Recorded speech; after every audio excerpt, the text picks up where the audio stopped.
Welcome to Kenton's videos. Enjoy the video. You'll begin by verifying prerequisites. Make sure VS Code is updated and you have a provider account ready. Install the official AI extension from the marketplace, then sign into the service so API keys sync with your editor. Once done, configure basic settings like model selection and memory limits.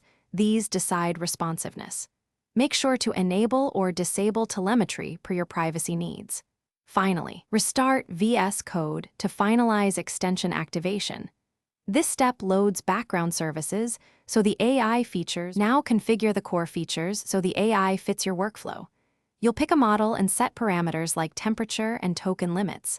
Lower temperature yields deterministic results, while higher gives creativity. Map keyboard shortcuts for inline suggestions, code actions, and the chat pane to speed iteration.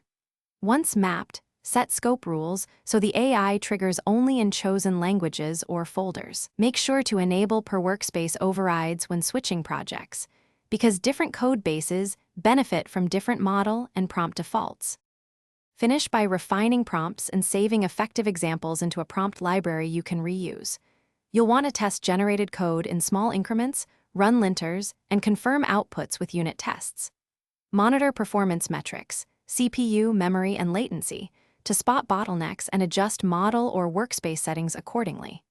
If outcomes break, check the extension logs, reset the extension, and re-authenticate your API keys. That often resolves permission or connectivity issues.